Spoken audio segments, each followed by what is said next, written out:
Hey everyone, welcome back to Manifestation Paradox, where I discuss certain dynamics of manifesting that most people aren't talking about, and especially the paradox related to coaches. I mean, the dark side of manifestation.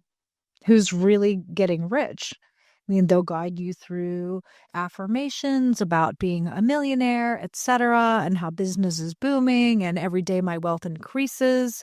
Depending on who their spiritual teacher was, maybe it was Joseph Murphy, Neville Goddard. There's a lot to choose from. Napoleon Hill and Think and Grow Rich. There's lots of different people out there and lots of manifestation gurus, if you will, that are parroting these same words. But meanwhile, it's easy for them because they're also selling this to you. I'd like to say up front, I'm not a coach. I don't plan to be a coach. I have a full-time job. I am just someone who is an innocent partaker in all of this and tried many different strategies and techniques and really believed in the possibility.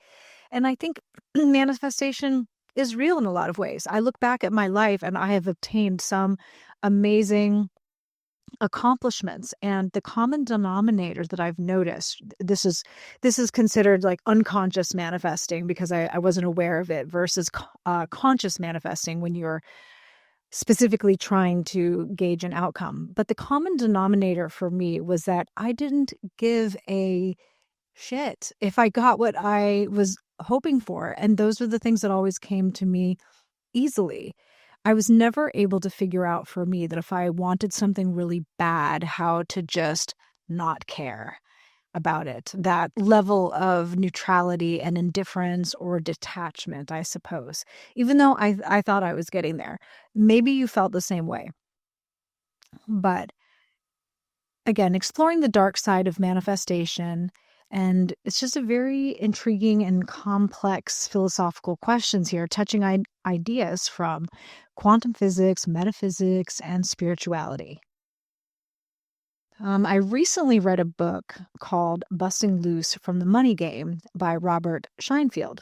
It's actually a very easy to digest book. It's fun, and it suggests that we create every aspect of our reality, including people, places, events, as a projection of our consciousness.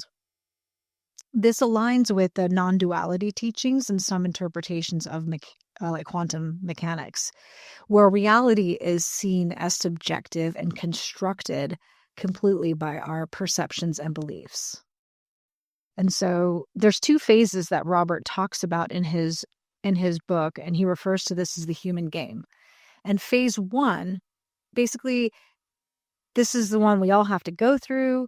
We each perceive ourselves as limited. We have to convince ourselves that none of this, we're stuck. We're limited. Through conditioning, through our childhood, we're just subject to external circumstances and constraints, leaving us to feel powerless, believing that forces outside control and dictate, our experiences. And this phase involves a process of forgetting one's true infinite nature, leading to a sense of restriction and limitation.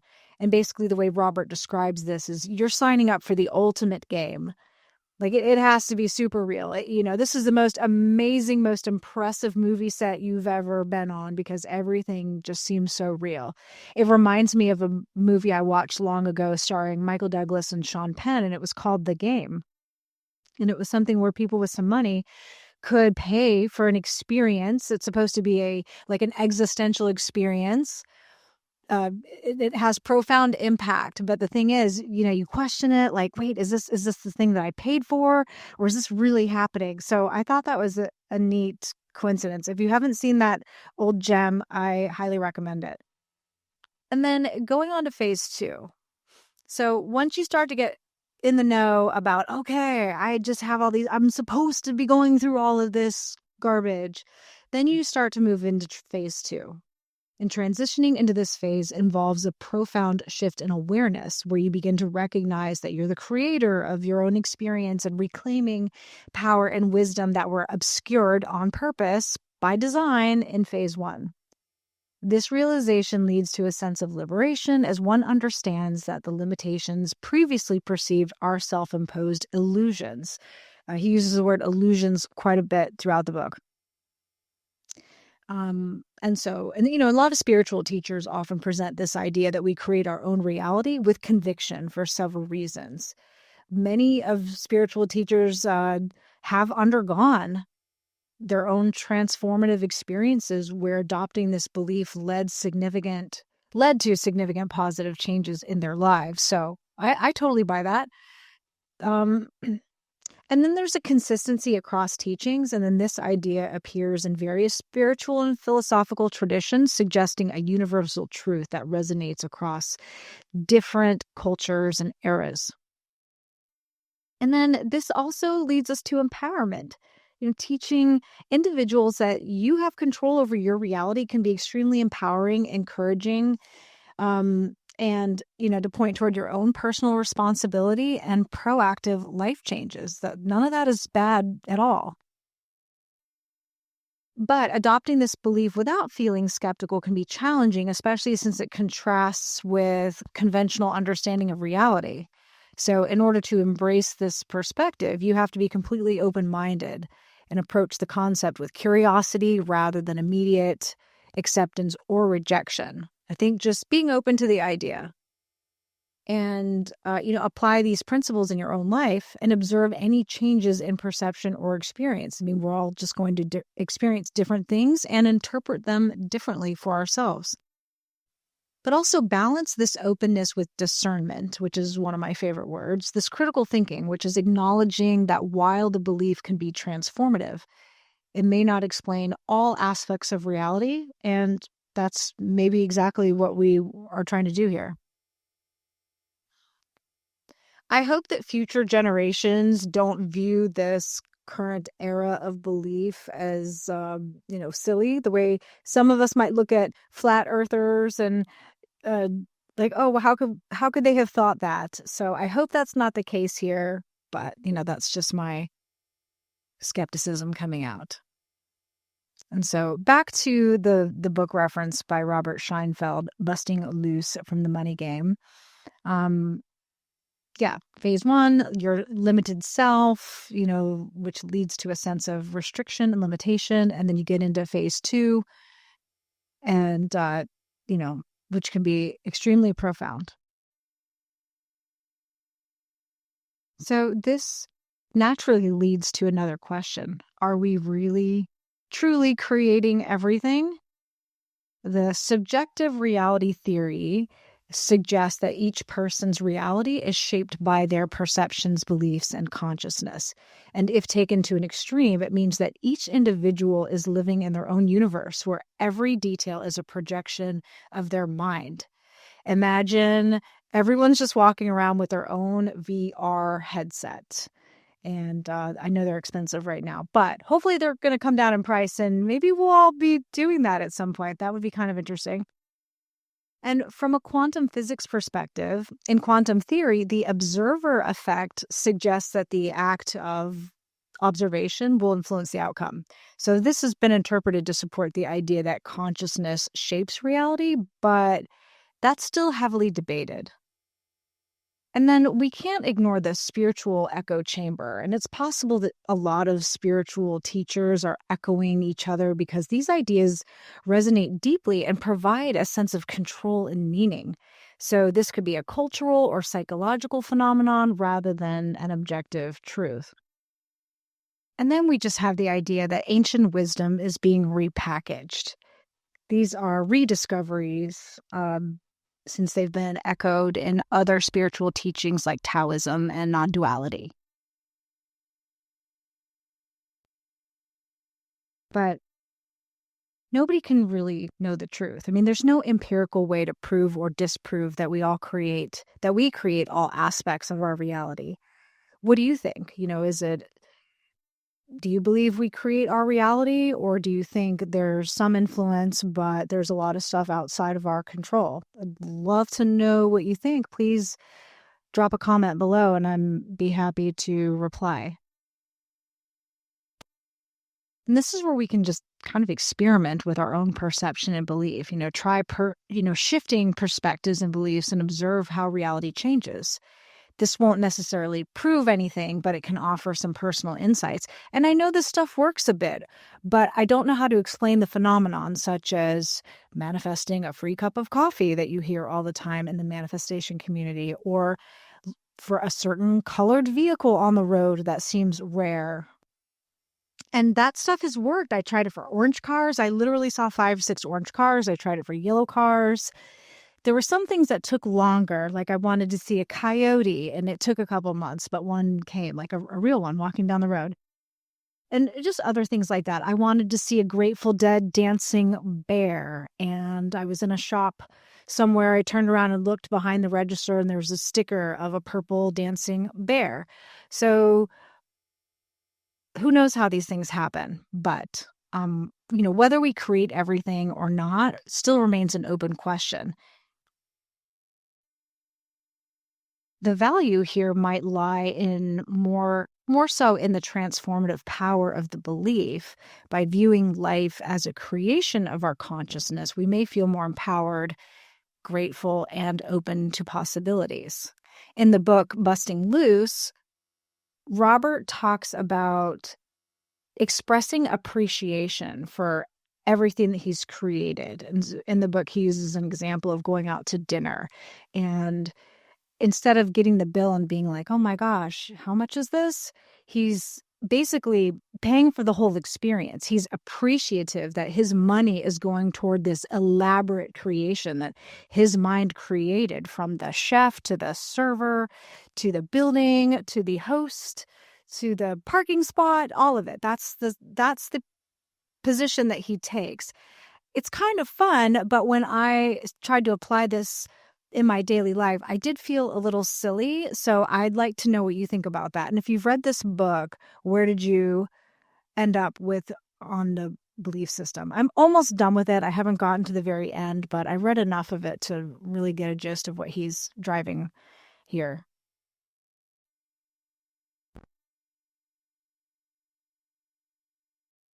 But there's another thing I want to talk about is, I've always felt a sense of disconnect when listening to manifestation coaches, because they talk about it like it's an absolute. And I think it's more because they've opened a door that can't be closed, and they're hoping to profit. I mean, I haven't come across there's one channel I've come across that is basically just manifestation knowledge. And based on her own experiences, she goes by the handle Neville Goddess. And I think her channel is great. And she's very successful in her own right, and just speaks on her experiences. She's the only channel I've come across that is not actually peddling some kind of service or coaching or course. So I just feel like all the rest of them have an agenda, and I don't know that they're consciously aware of it. I just feel like they can't say, well, sometimes it works and sometimes it doesn't, because people would rail against that. People wouldn't support that coach. It would not be lucrative or profitable if they said, they'll just say, oh, you just, didn't believe enough, or you have limited beliefs, or your self-concept isn't on point. I think they believe in this stuff all the way, but then I look at some of their examples and I don't know that they have a lot of experience, not that they've manifested multiple SPs and have really taken the time to try this out. That's the coach I would listen to. I would listen to a coach that's like, okay, for the next year, I'm going to manifest every single SP that I want and just do a complete experiment and then report back on what worked for them and what didn't work. Everyone else, I don't know if I can take their word for it. So they just speak about these truths as with absolution, and I'm just not able to blindly accept that. But they also have a product to sell, and in that case, it's a belief that this works because people so badly want it to work. Believe me, I was one of them. I've talked about this before in a previous video about infinite realities as a theory. The concept of infinite parallel selves comes from quantum mechanics interpretations like the many worlds theory, but even physicists debate its validity. It's a hypothesis and it's not a proven fact. It's just not. I'm sorry. It's not. And then you've got manifestation and free will. Even if parallel realities exist, it's possible that free will is a variable. Your SP, their free will could be influencing the version that you're experiencing, but not necessarily your inability to manifest that person. So there's that to consider. And then there's this self-blame trap. One of the downsides of these manifestation coach teachings is the risk of self-blame. If you didn't get your desire, the narrative suggests that you didn't do it right, which can be damaging. But I think it's more complex than our minds can grasp. What do you think? Let me know below. I think that honestly, no one truly knows. And these manifestation coaches are earning a living doing this, so they have to double down on a concept in order to be profitable. That's just my belief. And I'm not throwing any shade to the manifestation coaches, but they're biased, and they have the perfect excuse to explain why something didn't happen for somebody. Oh, they just didn't believe enough, or they weren't focusing their awareness on the living in the end, that kind of stuff. We're allowed to have doubts. We're hardwired to doubt, and to try to override those it's just not possible. And actually all of the manifestations that I've accomplished, my dream career, a boat slip, dream houses, like all kinds of physical objects. One, I didn't care if I received them or not. So there's that. I know that worked. And two, I look back and I cannot say I was 100% about any of it. I just wasn't. My dream career, which I didn't end up staying in, I just transitioned to something else. But my dream job, I said, I want to do that. And I did. But it was such a long hiring process. Toward the end, I was like, I don't even care if this happens. And as soon as I let go of it, then I got a phone call about when can I start and go off to training. So there is something to letting go. There's something in there that we can't ignore for sure. Not caring anymore whether you get it or not. But did I feel certain? In fact, I think I even doubted that it wasn't going to happen. I think if I could look back on that time in my life, I think my dominant belief was this isn't going to happen. And by the time it did happen, I wasn't sure if I really wanted it, but I knew that I would kick myself if I didn't at least give it a try. So going back to what I was saying before, no one really knows the answer. I hope in the future humanity finds out. I think we're just in the early stages and we're all just doing the best that we can to figure this out. But there are people who are profiting by coaching you through this. So that can't be ignored. This could be a powerful placebo effect. By believing it, people feel more empowered and notice coincidences more, synchronicities. And, it could be a psychological tool for focusing intention and reducing anxiety, which could influence outcomes directly or indirectly, I mean. And, and it's also a cultural narrative that's just popular right now. Like, certain religious and philosophical beliefs of the past. And so how do we navigate this without feeling silly or misled? And I think just holding on to your desire lightly, consider the whole thing about manifestation, a working hypothesis rather than a truth to live by. And experiment with it, but remain open to other perspectives. And trust your experience. If something feels off or untrue, honor that feeling because your intuition is 100% valid. And separate the possibility from expectation. I mean, just because it's possible doesn't mean it's guaranteed. And this helps us stay open without feeling disappointed. Think of if you were ever on like an SP journey like I was, your love for that person is real and beautiful. And the hope behind it is absolutely courageous. But maybe the takeaway isn't about this was a manifestation failure, but about the depth of, our capacity to love somebody unconditionally. I mean, that's a gift, right?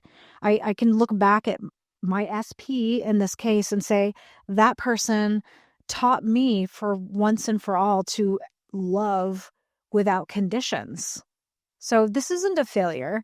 This is, you're just navigating one of life's most complex experiences, love and free will.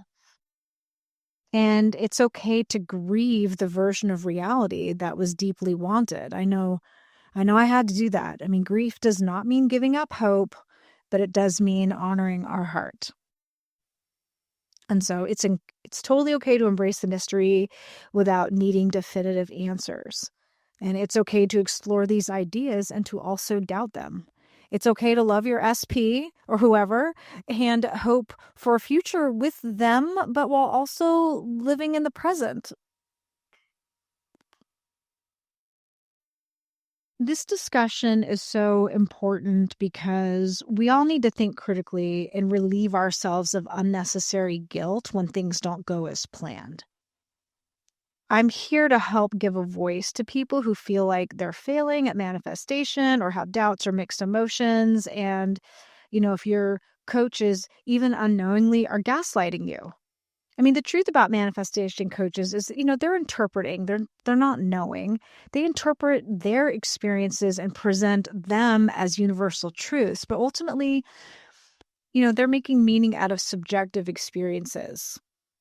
Like, if I can do it, you can do it, sort of thing.